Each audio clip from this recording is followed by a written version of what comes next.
اللهم يا مالك الملك، يا من في ملكه مقيم وفي جلاله عظيم وعلى عباده رحيم وبكل شيء عليم. اللهم إنا نسألك الأمن والأمان والعافية في الأبدان. اللهم فرج همنا ويسر أمرنا واقضي حوائجنا واغفر لنا وارحمنا برحمتك يا رب العالمين. اللهم آمين، اللهم آمين. اللهم ما تنسيش بقى تكملي معايا الروتين للاخر وتشجعي اختك فيه، ولو انت لسه ما اشتركتيش اشتركي عشان يوصلك مني كل جديد. في حاجات كتير هنزلها معاكم الفتره اللي جايه، وكمان الروتين ده طلع عيني طلع عيني طلع عيني، وكمان النور اتقطع فيه في الاخر. فاشتركي في القناه وفعلي زر الجرس وشجعيني بلايك وكومنت حلو علشان الفيديو بتاعي يترفع وتشجعوا اختك كده، ونفسي بقى قناتي تكبر بيكم. سلام.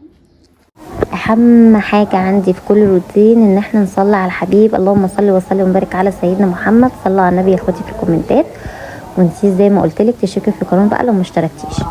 طبعا اخر روتين نزلته معاكم غسلته معاكم الواقي ونضفت الدنيا ومسحته وكده، بس ده تكملته. كده كده كنت خلاص زي ما انتم شايفين كده اتغرقت والدنيا اتغرقت ميه، وكده كده هنمسح وندعك السيراميك وكده.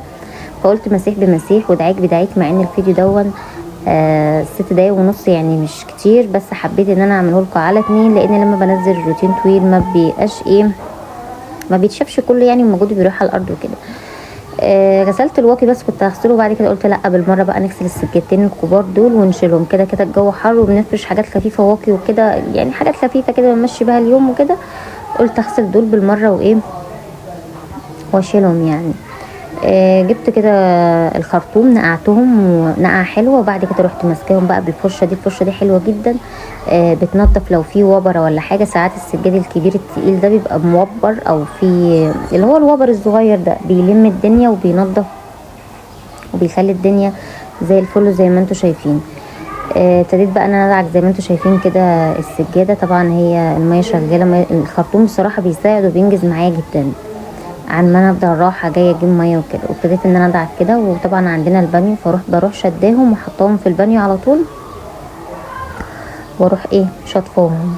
النور عندنا بيقطع بقى من الساعه حوالي 4 بيجي حوالي 6 كده، فكانت هنا كانت حوالي الساعه 3:30 يا دوبك في اخر السجاده واحنا بنشطفها، فراح النور قاطع.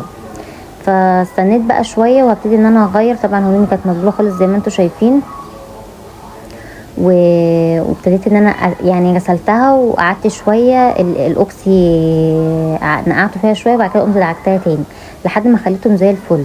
واهم حاجه في السجاد ده بصراحه ان انا اشطفه كويس، لان لو ما اتشطفش كويس كانه ما اتغسلش، بيبقى اللي هو مجير كده، فاهميني؟ بس كده. وابتديت ان انا دعكت. طبعا في فرشه اللي هي بايد دي، بس هي مش الايد بتاعتها كانت بتقع وكده عندي، فابتديت يعني ايه، بصوا ما بنوقفش يومنا على حاجه. لو استنيت، لو ناوي ان انا اغسل حاجه واستنيت عشان في حاجه ناقصه اكمل حاجه مش هتتغسل. فلما تنوي خلصي على طول، قومي يلا خلصي وشوفي كل اللي وراكي وانجزي كده وقتك. ولو عندك حاجه اغسليها ونضفيها، على اساس ان الدنيا على طول تبقى عندك رايقه ونضيفه، بالذات لو خارجين من الامتحانات مكسلين وموخمين كده، فمفيش حاجه توقفنا، لازم على طول نشجع نفسينا يعني. وانتظروني ان شاء الله بكره هنزل لكم الروتين اللي هعمله بقى مع حاجتي تحت. في حاجات كتير هعملها جدا، وهقول لكم حاجتي نزلت ازاي وايه السبب وايه المشاكل اللي عندي، وهتكلم معاكم في كل حاجه. لحد دلوقتي انا بظبط دنيتي برضو، بس بحاول ان انا اكون متواجده معاكم واصور معاكم روتينات ونشجع بعض، بس مش اكتر. هو تشجيع ليا وليكم بس مش اكتر. لكن في حاجات كتير جدا هتحضروها معايا الفتره اللي جايه، لان حاجاتي مش متظبطه، وهتحضروا معايا بقى وانا بلم الحاجه وهعمل ايه، وهقول لكم ايه اللي حصل معايا. وادعوا لي اهم حاجه بتيسير الحال وبتيسير الامور، ربنا يصلح حالي وحالكم اللهم امين. وابتديت بعد ما خلصت كده كان النور قطع، وقعدت شويه بس والنور قاطع رحت شاده الميه كلها بالمساحه.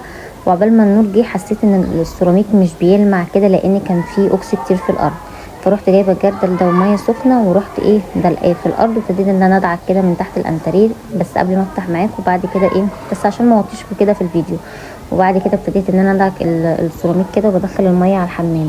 احسن حاجه لما بيكون بتاع السيراميك شاطر عامل السيراميك، لما بتكوني بتغسلي سجاد في اي حته الميه بتاعته تروح على الحمام على طول.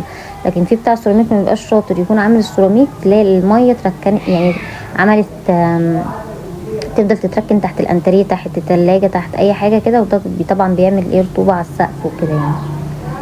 فاهم حاجه النقطه دي لما نكون بنعمل سيراميك ان الميه تكون تروح على الحمام على طول بحوضه كده يعني.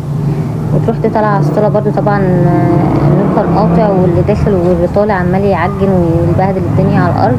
فابتديت برده ان انا دعكتها كده معايا وهشد الدنيا ايه بالمساحه. وبكده اكون خلصت معاكم روتين، هو روتين بسيط بس انا حبيت ان انا اخليه على جزئين عشان ما يبقاش طويل عليكم وما تزهقوش من روتيناتي. واتمنى ان انتوا تشتركوا في القناه وتفعلوا زر الجرس عشان يوصلكم مني كل جديد. وانتظروني ان شاء الله بكره هنزل لكم روتين احكي لكم ايه الدنيا وهعمل ايه وهلم حاجتي ازاي وهشوف كل حاجه معايا. هنظبط الدنيا ان شاء الله مع بعض ومتوجهين لحد النهايه مع بعض ان شاء الله. القناه تكبر بيكم. وما تنسوش بقى تشتركوا في القناه وتفعلوا زر الجرس عشان يوصلكم مني كل جديد. ولو بنزل حاجه وما بتكلمش ايه اللي حصل معايا عشان لسه الدنيا ما اتظبطتش، انا لسه مش عارفه هعمل ايه. فلو حد يعني لو انتوا مش فاهمين حاجه فانا كمان مش فاهمه، بس بعيش معاكم يعني الوقت بوقته. الحاجه اللي ببقى خلاص فاهمه ان انا هعملها بحكيها لكم وبعملها معاكم. فهو اشتراكك في القناه اللي هيفهمك كل حاجه معايا وهتتابعي كل حاجه بعملها. بس كده خلاص كنت كده ابتديت ان انا اشد الميه كده على الحمام ونشفت بالشرشوبه. ولحد هنا كان التليفون فصل فما كملتش بقى وانا بنشف معاكم بالشرشوبه. ومع السلامه يا اخواتي واشوفكم في يوم جديد وروتين جديد. مع السلامه. لايك وكومنت حلو لاختك.